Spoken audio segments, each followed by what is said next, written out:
Yes, Father Kirt. Yes, Father Percy. We're here in Toko, looking out. Well, you can see the beach and stuff, but we're here to talk about what? Vocations, right? Vocations and Good Shepherd Sunday Mm-hmm. and all that the church can have to offer, maybe, Mm-hmm.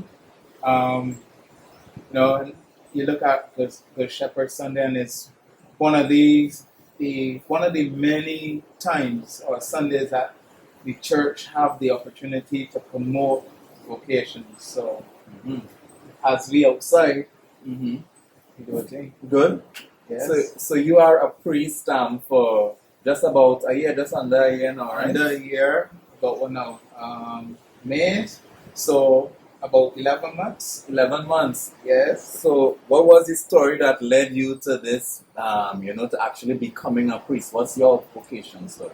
Well, I always wanted to be a priest. Okay. Well, from the time I was about 15. But it took me another 15 plus years to really decide, well, I'm going to enter the seminary and, date the church as it is. I do a lot of dating, so I decided, all right, let me date the church and see what it has to offer. And here I am. So what questions were going on in your mind so much over those 15 years that had you back and forth on the idea? A lot. But one particular was, to get married and have a family. And I think that was my major challenge between the two, priesthood and, being married. And at one point I was engaged, but that didn't pan out. So, dating the church gave me a little bit more to explore, so.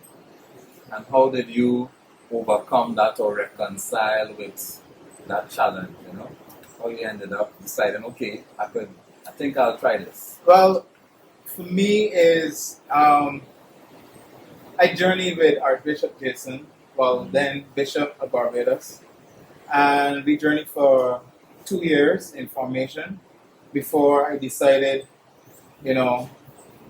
that it is time that I go off to seminary, and it was different stages, at each stage we decided, all right, we're going to take this another step further, and then eventually it was like, yeah, it's time for seminary, let's do this. So that accompaniment helped you, in your discernment and that support. Yes, I think that was the major piece. Okay. Accompaniment and support to help with that journey.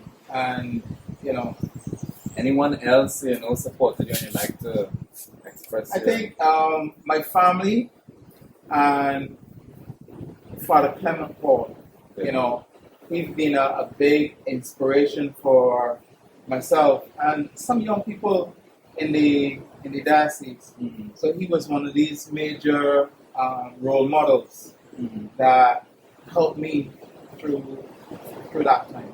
Okay.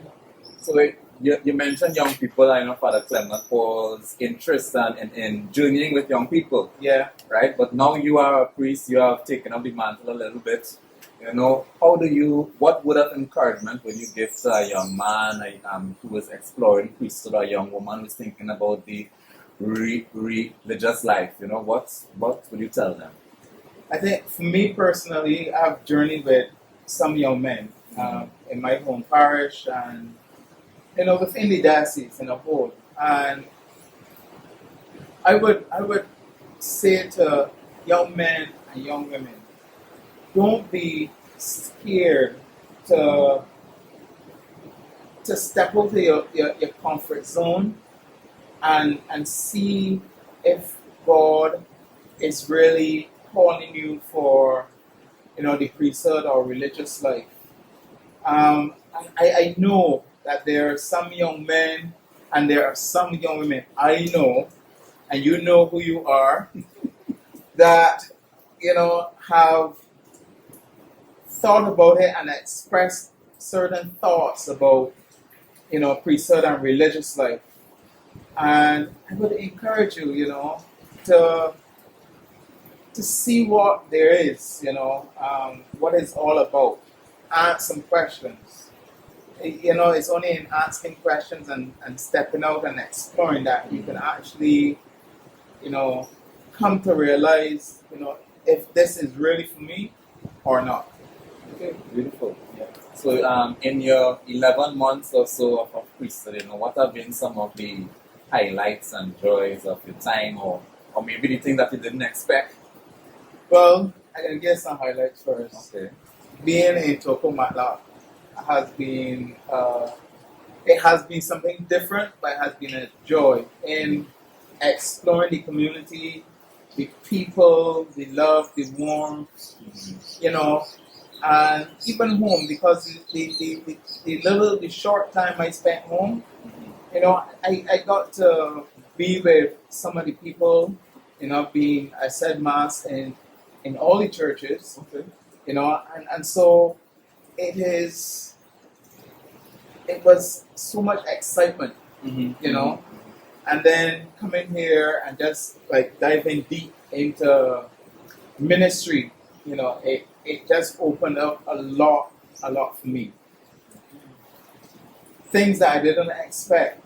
Well, we on lockdown, we outside, but we supposed to be inside, and we supposed to be not 6 inches, but and, live in the same space. Yeah. yes, and being a priest, in my first year, I never thought I would have been on lockdown, basically, Yeah. and can't really do as much. But I mean, there's still a excitement in it. I mean, there's some struggles, because you can't be up there with your people. But being here and being able to still be able to say mass for the people of God, to be able to help people who are in need and stuff.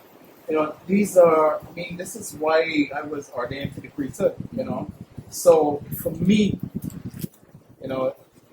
these are my joys and, what I did not really expect, as my first year as a priest.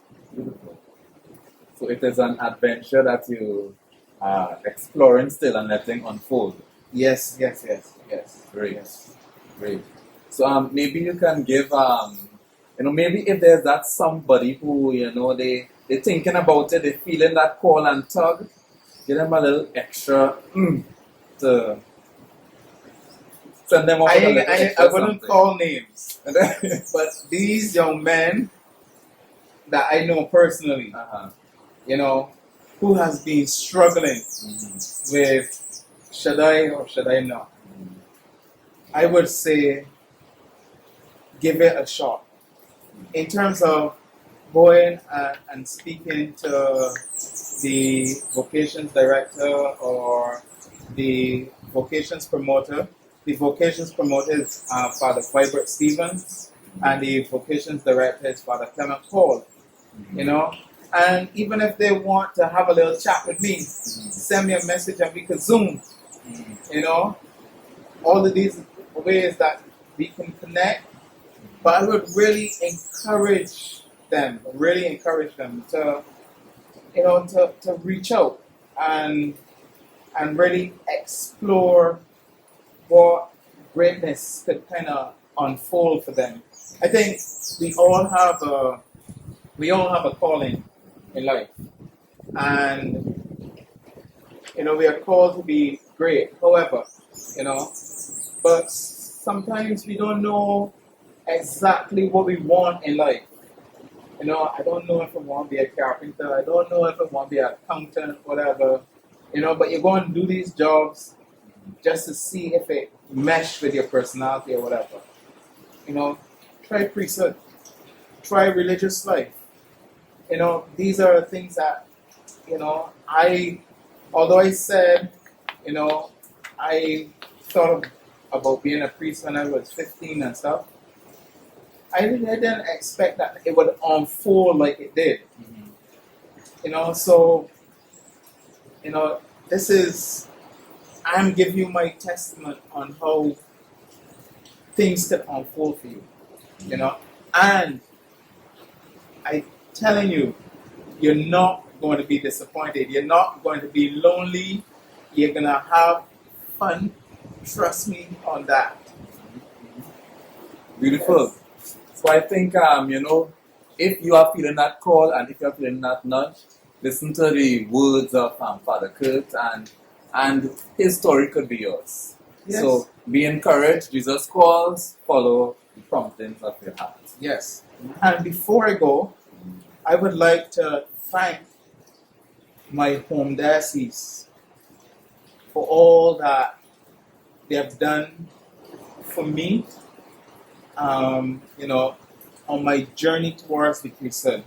And there are a lot of persons within the diocese and outside the diocese that have, supported me, may it be spiritually or financially.